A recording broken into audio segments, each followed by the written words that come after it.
Hello, welcome to Super Easy Physics and Mathematics. I'm Orisheje Matthew. Today we're going to be looking at the solution to Science Paper 2, October 2024.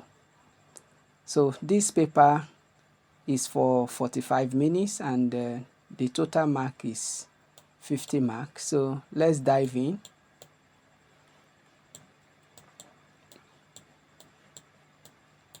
So let's look at the question number 1.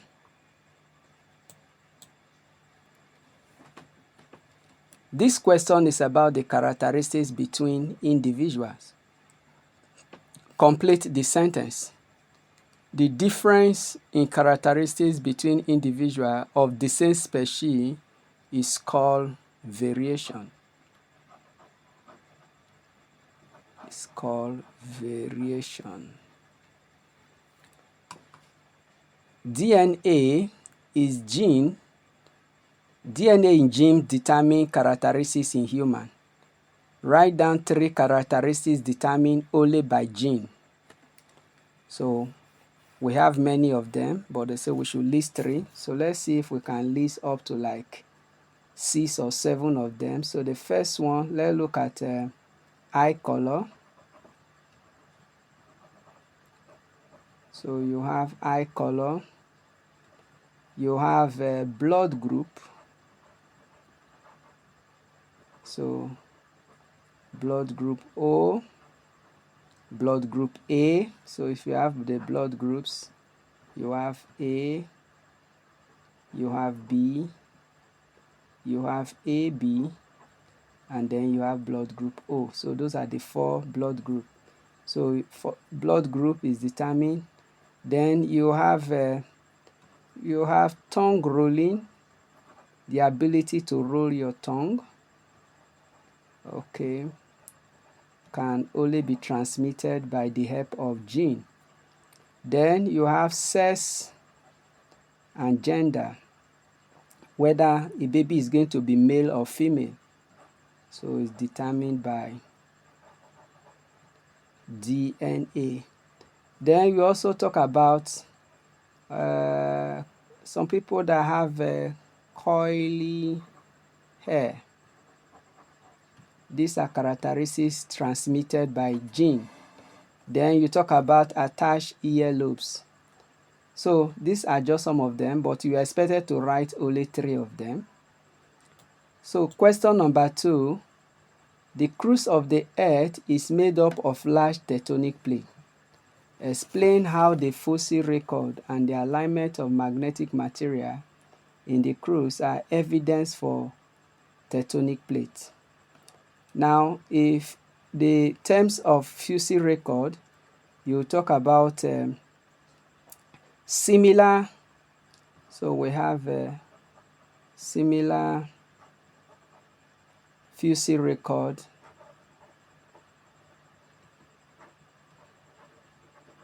Similar fossil records on different continents. On different continents. It's an evidence of then the continents were once together. So because of the movement of plate tectonic, they've been separated. So you have just maybe a continent like this. Okay. And then you have this one that fit into it. Okay. All right. So if you look at it, what is found on this, the fossil record and the fossil record on this are similar. So you see they fit together, they were once together. And so the continents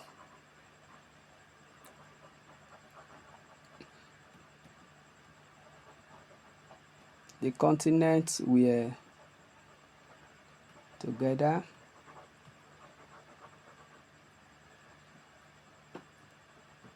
A long time ago.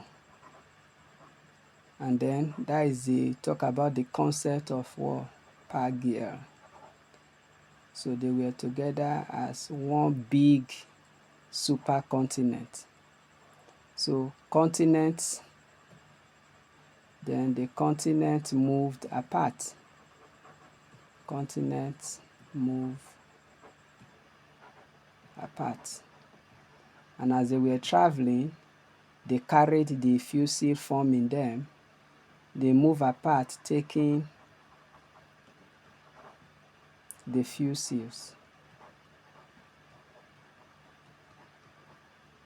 with them.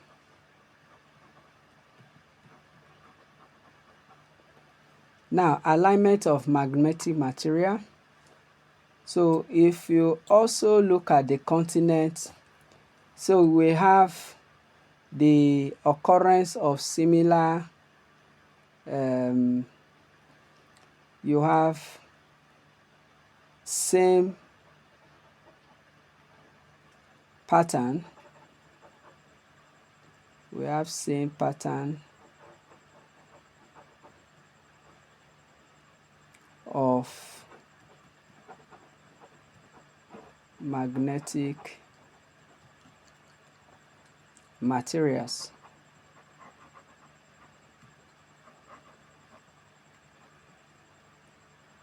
Seen in rocks.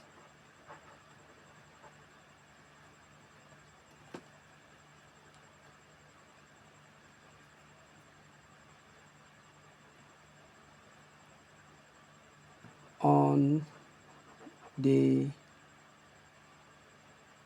sides of the mid-Atlantic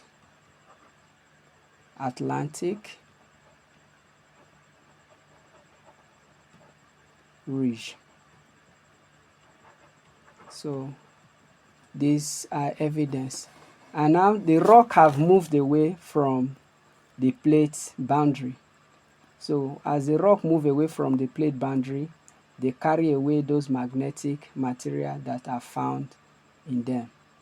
Alright, so let's go to the question number 3. Now look at the diagram of part of the periodic table. So the electronic structure of lithium is 2,1. Now, so if you look at this, with this 2,1, let me explain something. Hydrogen is on group 1. Lithium is on period 2. So this is period 2. Period 2 has 2 shells. So the first shell, that is period 1. Then sodium is in period 3. So sodium is in period 3. So it's going to have 3 shells. So write down the electronic configuration of aluminium. Where's aluminium? This is aluminium here. So aluminium is in period 3. So it's going to have 3 shells. 1, 2, 3. Very good. So because it's in period 3. Then when you look at it, so what is the atomic number or number of electrons? So you count from here. 1, 2, 3, 4, 5, 6, 7, 8, 9, 10, 11, 12, then 13. So aluminium has 13 electrons. So let's distribute those 13 electrons. So the first one, we take 2. Then the second one, so you have 2 dots. So after taking 2, you are left with 11. So the second one will take 8.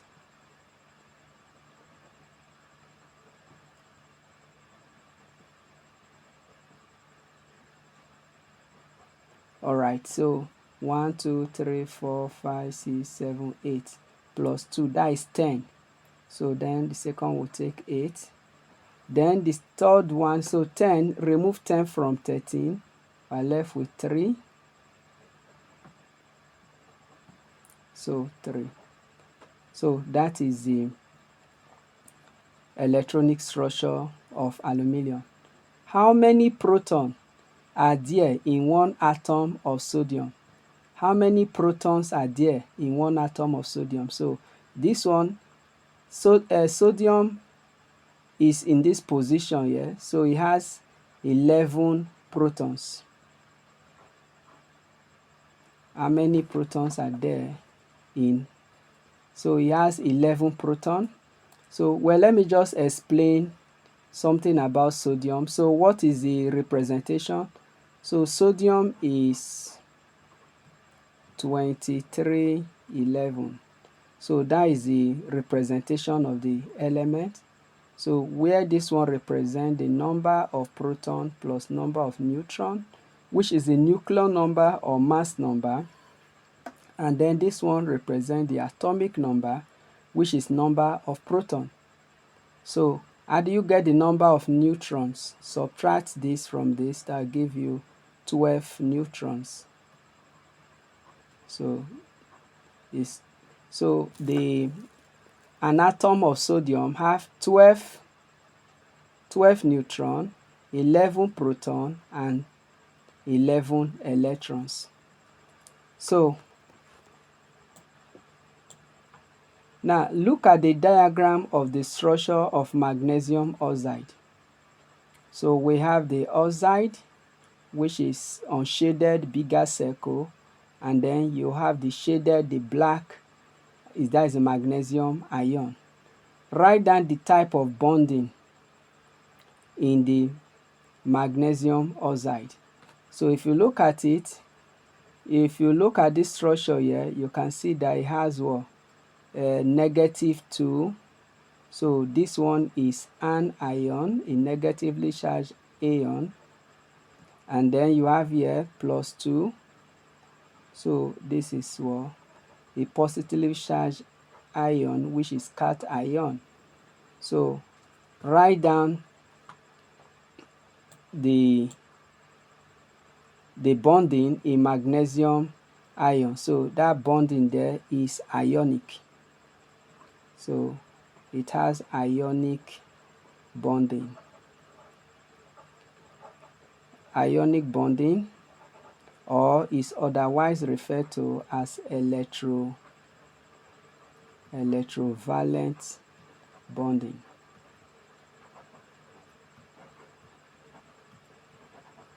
Okay, explain your answer using information from the diagram. So what is information? Like I said here, the iron oxide is negatively charged and the magnesium ion is positively charged. So magnesium oxide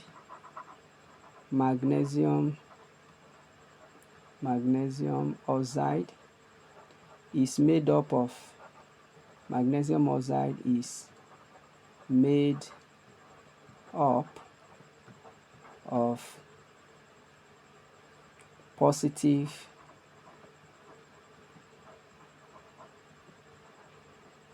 positive magnesium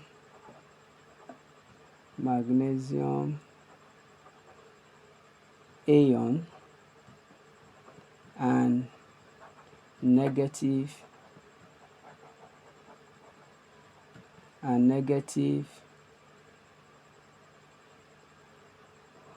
oxide ions. So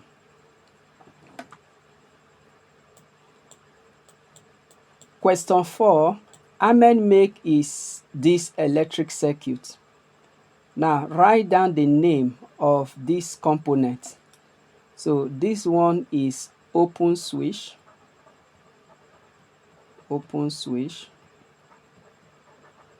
and then this is a lamp, the symbol of a lamp. Why this represents the battery. So, and then why this is the ammeter that measures the current, and is connected in series with the lamp. Okay. Ahmed investigates the effect of adding more lamp to his circuit. Ahmed measured the current in the circuit. Okay. When there is one lamp, and then when there are 2 lamps in series, when there are 3 lamps in series, and then when there are 4 lamps in series. Suggest hypothesis that Ahmed make about the current in the circuit in his investigation. Now, by adding the lamp, so we can say, let's assume that each lamp has a resistance of 1 ohm. So here, this one lamp is 1 ohm. Then if you add 2, that will be 2 ohm. If you add 3, that will be 3 ohms. Altogether, if you have 4, that will be 4 ohms. So the more you add the lamps, the resistance in the circuit increases. So what is the hypothesis here? We're going to say the more the lamp added, the smaller the current. Okay.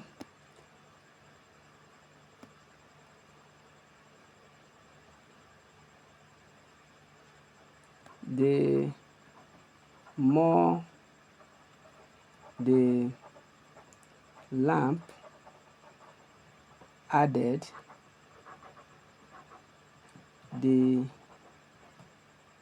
smaller the current. So because it's measuring the current. So now in this particular experiment, so there are 2 major variables. So we have you are trying to find out you are measuring the current as you increase the number of lamps. So then in science, so this is the dependent variable. Dependent. This is the dependent variable. What you measure by varying the value of another quantity. Why this one is called the independent variable. Independent variable. All right. So let's make progress. Now explain your answer. Now by making this hypothesis here, now what is it going to, okay, the more the lamp, the greater the resistance. So that is the more the lamps, the greater the resistance. The more the lamp, the greater the resistance. Now I showed you here by adding the resistance and saying that if we give this value to the resistance of each of the lamp, and then the higher the resistance, the lower the current. If we follow Ohm's law, Ohm's law says that the voltage is directly proportional to the current flowing in a conductor. So it's one, if we remove it and we introduce a constant, which is the resistance. So if we look at it, resistance is a constant, so R. Okay, in this case, if you look at it, so we have V over I. Or, okay, he's not actually doing that. What he has kept constant here is the EMF of the battery. Okay, let's just zoom to the next question so that the video will not be too long. Okay, question So let's look at question number.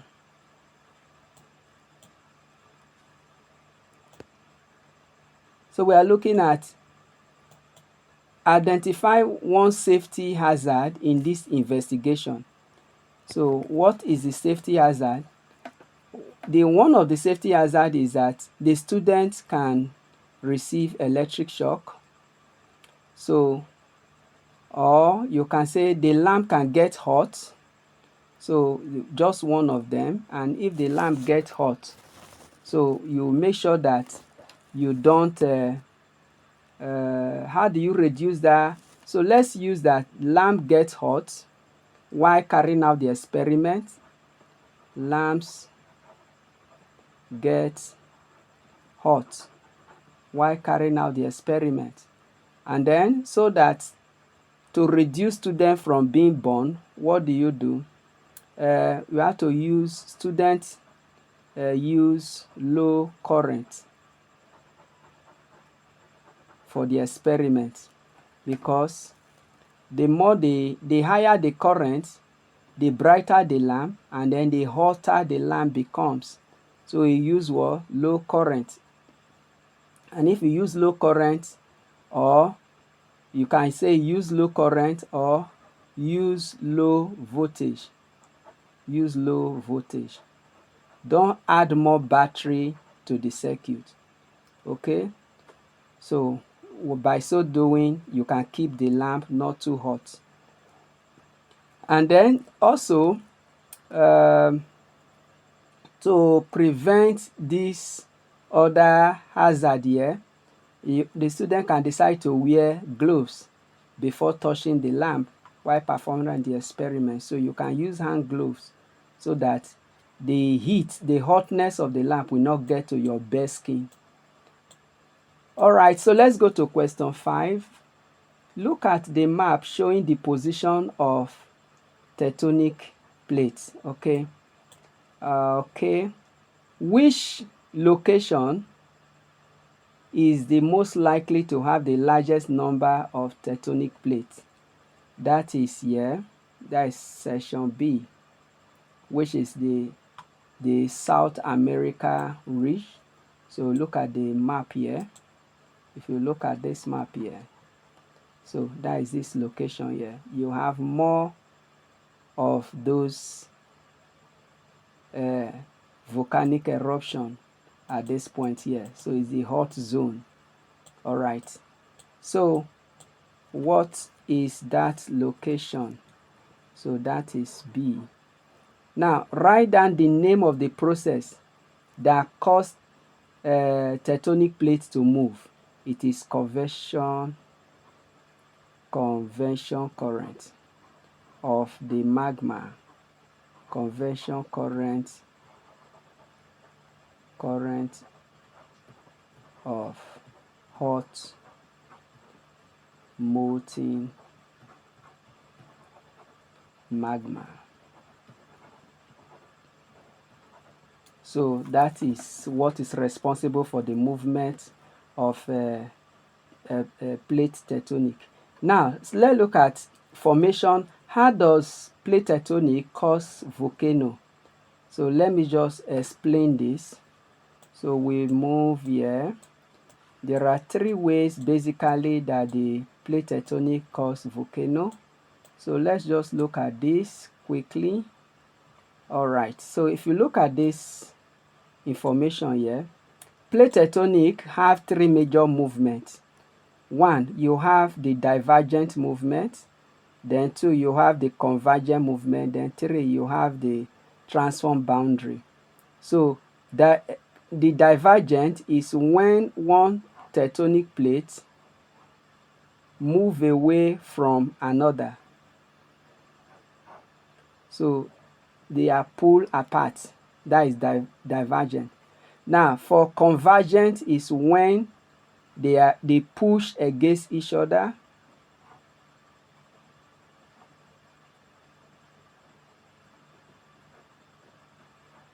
Okay, and then you look at this. And then for transform boundary, that is when one tectonic plate just slide on each other. So, and once they slide on against each other, this one lead to earthquake. Okay, then the convergence one cause more volcano, and then divergence, magma will arise because it open up gap. So this one creates gap and then magma erupts. Okay, and this one will form mountain, plate, and foods. Okay, so but let's just see. You can just read and have a better understanding.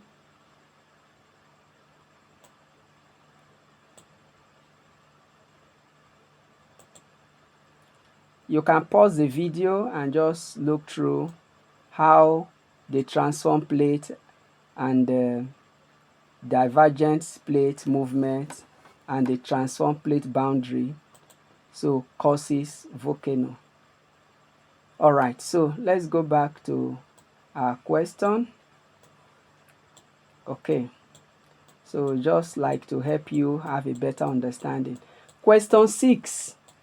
The drawing show a black rhino. The graph show the world population of black rhino. So if you look at it, which year was that? Okay, 1960. In 1960, you can see that the population of the rhino is about 1 million. And then by 1980, it has reduced to less than 20,000.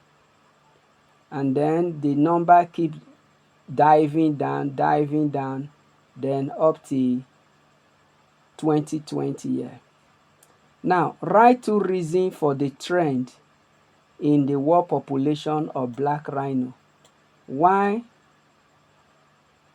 What do you think is responsible for the reduction in the population of black rhino?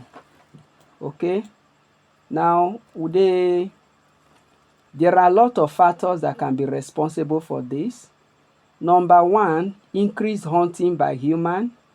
So increased hunting, humans will hunt them for food, meat, increased hunting. Okay, so their death rate was higher than the birth rate. Then increased disease. Okay, lack of care, increased disease. Okay, then you have lack of food, shortage of food, lack of food. So if they starve, lack of food, water, extreme weather condition, then increased competition within the species. So increase competition.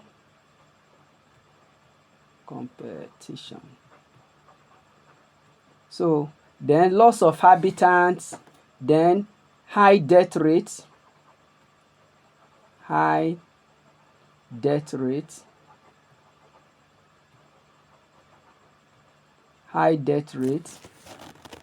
okay, more than birth rate. So these are some of the factors responsible for the decrease in the population of rhino. Now, then right, so let's look at magnesium reacts with zinc sulfate solution. So you have magnesium react with zinc sulfate solution. So you have maybe on a conical flask. So we have conical flask. A conical flask. So we have this. And then we can put some zinc sulfate inside this flat. So here we have zinc sulfate. Okay, and then you put some magnesium ribbon. Okay, so let me use a different color. All right, sorry. So if you put that, so you put some magnesium ribbon inside this. So what is going to happen? Now, if you look at the position, so you have to look at, there are two metals here. So you have magnesium and then zinc. What will happen? So if they, so let me move this here. Okay, so let's look at this. I just want you to understand this. Okay, now this is the activity series for metal.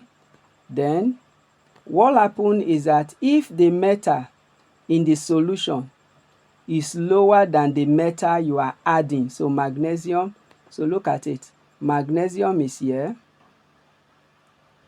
and then zinc is here. Zinc is lower than magnesium, so magnesium is going to displace the zinc. So you have magnesium react with zinc,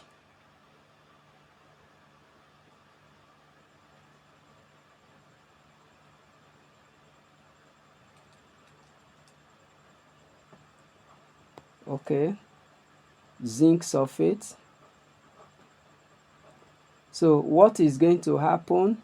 So the magnesium will displace this zinc, so then to now become magnesium. So it's going to form magnesium. It's okay, it will write word equation, so it's going to form magnesium sulfate. Magnesium sulfate, and then once this one is displaced off, so it will be deposited. So to deposit zinc as solid at the bottom of the conical flask. So that is what is going to happen. So okay, let's go to the second part. So what is the key? Metals that are higher, more reactive, will displace metals that are less reactive in their, from their solution. Okay, so let's look at the second part. Copper is added to zinc sulfate solution. So now you add copper. Copper Cu is added to zinc sulfate solution. What will happen? First of all, let's go back again and look at the position. So let's look at the position of zinc and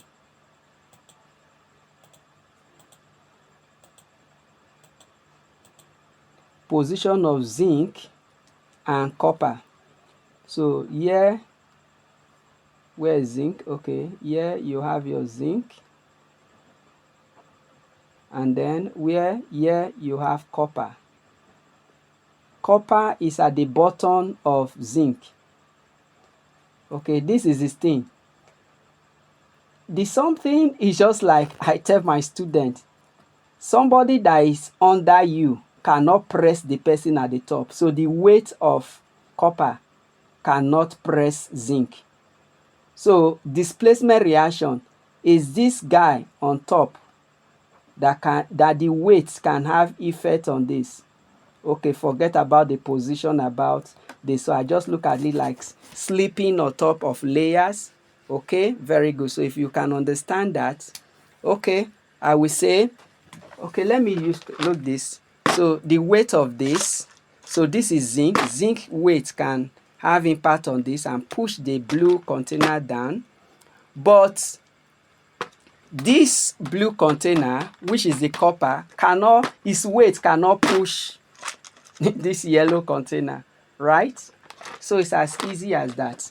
Okay, So what is going to happen? The copper cannot displace the zinc, so there's not going to be any reaction. So what are we going to say here? Zinc is not, so what do you say? Explain. Zinc is added to surface solution. Explain why there is no reaction. Zinc sulfate, copper sulfate is more reactive than zinc sulfate. Zinc sulfate is more reactive than copper sulfate. Zinc is more reactive than copper.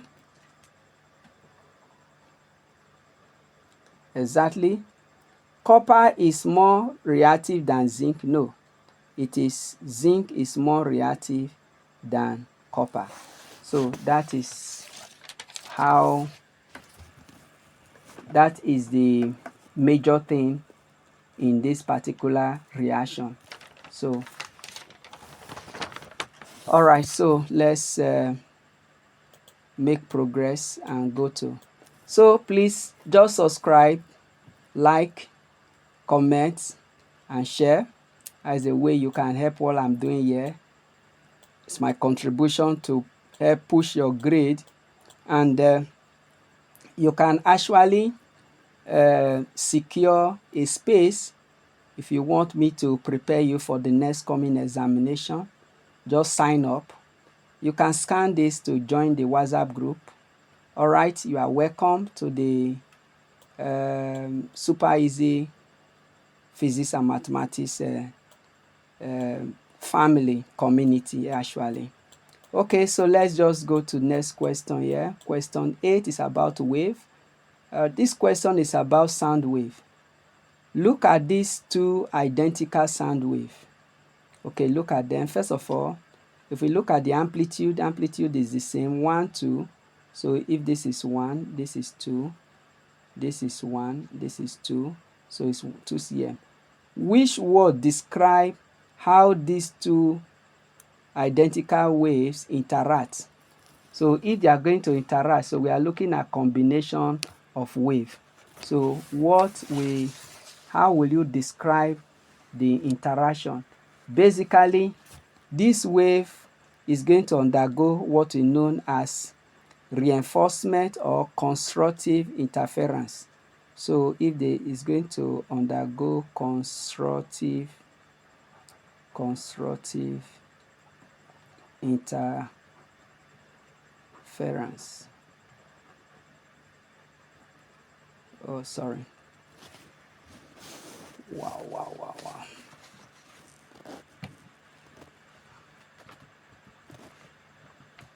So it's going to undergo constructive interference. All right. Okay.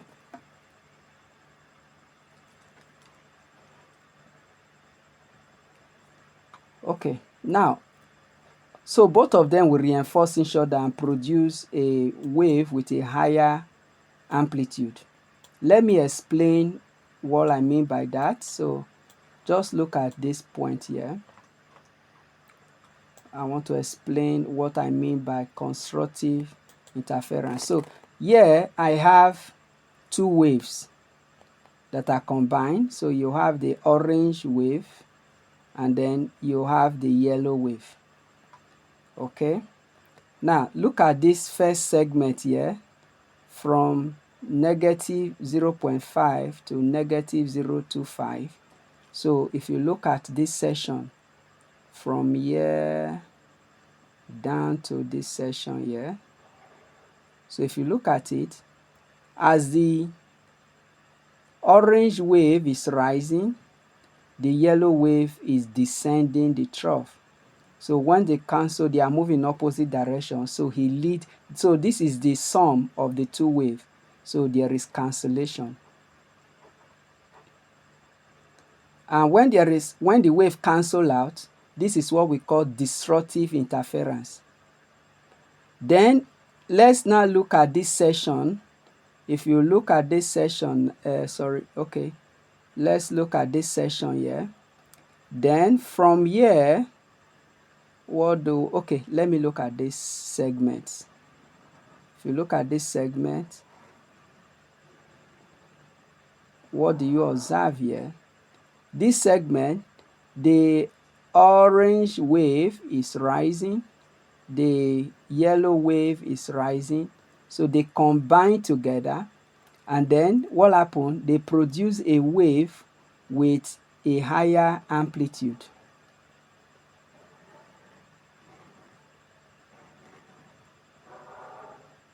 So you can see the amplitude of this wave, which is from this point to this place, maximum displacement from the equilibrium point, is higher compared to this. So this is 2, and then this is 2 point something, and then this is just 3. So this is what we call reinforcement. So the wave here reinforce each other. So this is reinforcement. Okay, so this is how you understand whether waves will reinforce one another, produce a wave with a bigger amplitude, and then when they undergo disruptive interference, the two waves combine to produce wave with lesser amplitude. Okay, so let's go to the question, and okay, so let's go to the question. So subscribe, you can comment, share the video. Okay, so let's look at this section here.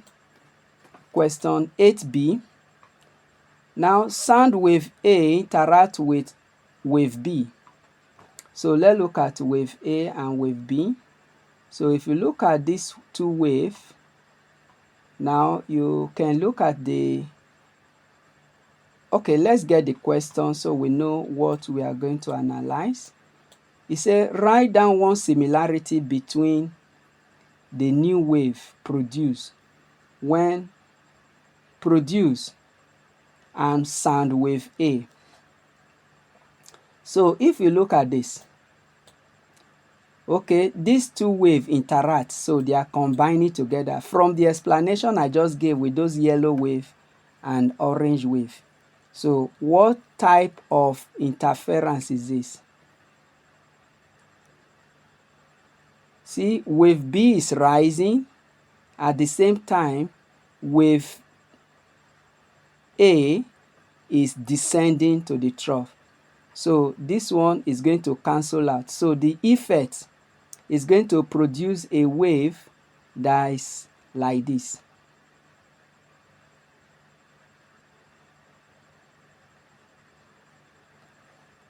So now write down one similarity between the new sound wave produced and sound wave A.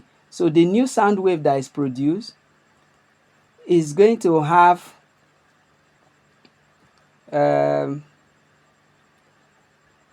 in this case, it's going to have the same frequency. Okay, so it's going to have the same frequency. It's going to have the same frequency.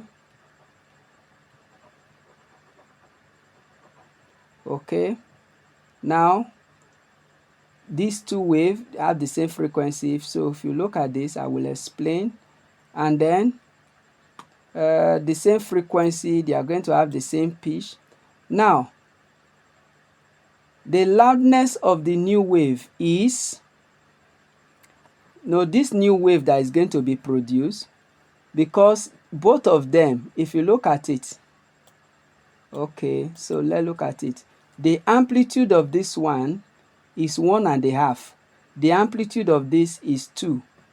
So it's not going to totally cancel out to 0. So this is going to be something like this. and then something like this. Okay, so that is how the wave is going to be. So this is the new wave that will be formed. So if you look at this new wave that is formed, compare it with wave A. So what's it going to be? The amplitude is lower. So if the amplitude is lower, the loudness of the new sound wave is softer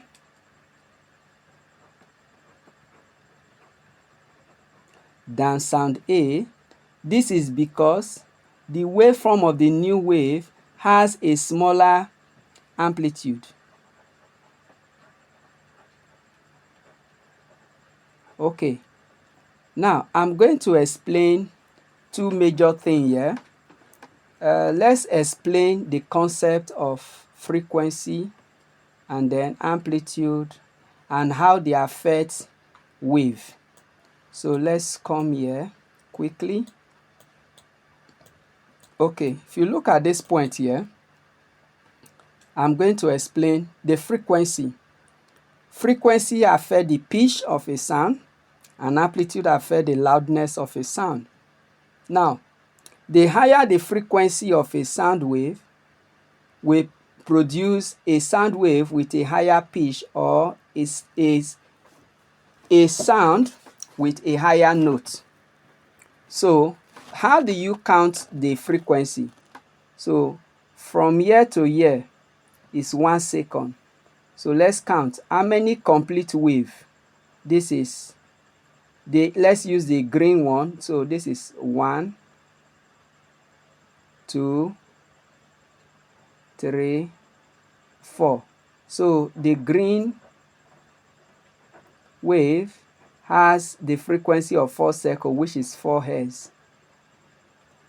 Then let's look at the orange wave. So we have this here, which is 1, 2. So orange has a frequency of 2 Hz. Okay, so which one is going to produce a higher pitch? So this one is what? High pitch.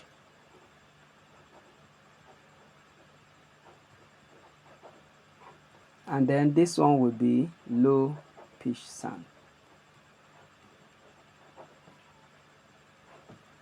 Okay, so that is about pitch. Now let's go to the loudness of sound. Loudness. What affects the loudness of sound is the amplitude. What is the amplitude? Displacement. So which of the wave have the higher amplitude? That is the orange. So you can see the amplitude is 1.5. So from here, what is the amplitude of the green wave? That is, let's say 0.7. So let's look at the amplitude. Amplitude of orange, 0.8 meter. Then amplitude, okay, no, orange is not 0. That is 1.5 orange. All right, so the amplitude is 1.5, okay, meter. Then the amplitude of green wave is 0.8 meter. So which one is going to produce a louder sound? This one is going to be louder, and then this one will be soft or more quiet sound. So that is just what you need to understand in terms of how frequency and amplitude affect sound wave. So let's go back to the question. All right. Okay, now this is analysis of investigation. So how do you handle experimental data? You reinvestigate the mass of magnesium salt in 1 kg sample of 4 different soil. So you see in this particular investigation, the constant variable is the quantity of magnesium salt. 1 kg sample of 4 different samples of soil. So the mass of the soil is 1 kg. Soil A 1 kg, soil B 1 kg, soil C 1 kg, and D 1 kg. He writes his result in his book. Okay, so let's look at it. Soil A is 0.5 gram, soil D is 6 point, soil B 0.4, then there are 35 gram in C. Now draw a table and write all the results from the notebook in your table. Include the heading. So when you are carrying out your experimental this thing, you make sure that you record all the. So let's just, in order to save time, I did this. So let me pull it here. So what I'm going to do, so let's record it. So the heading, you have your soil type and then the mass of magnesium, then you write the unit in gram. So let's take the first soil, take the second soil, take the third soil, then take the last one. So what is going to be the mass here? A, you have what? 5.0 gram. B, 0.4 gram. Then C, 35.0 gram. Then D, we have 6.4 gram. Okay, so if you have this, so you move it here, so that will be the answer to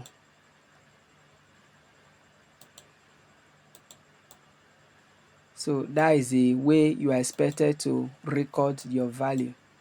So now question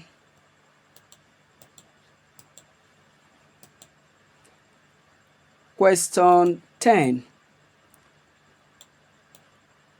Question 10, the diagram show a modern model of the structure of an atom. This model may vary in the future. Explain why.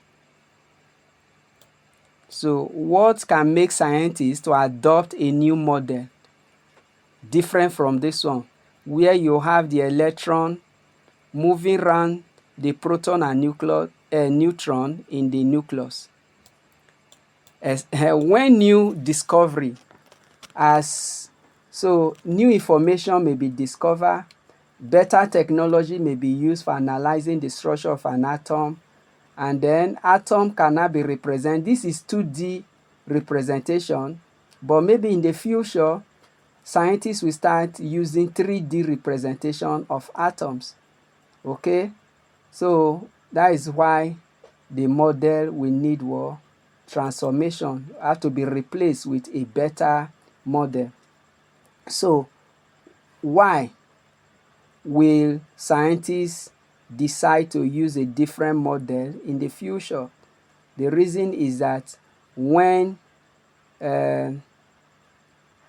if new information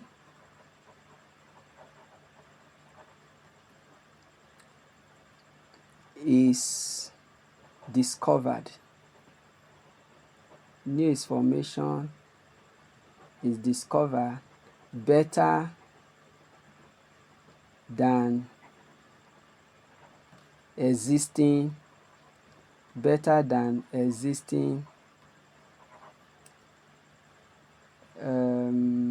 theories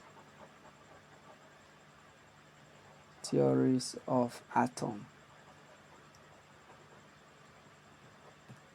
Okay, so that is now the chemical formula for water is H2O. It means that This water has 2 atoms of hydrogen and then 1 atom of oxygen. Okay, 1 atom of oxygen and then 2 atoms of hydrogen. Now look at the information and then the chemical formula of iron oxide. Now iron oxide, so this is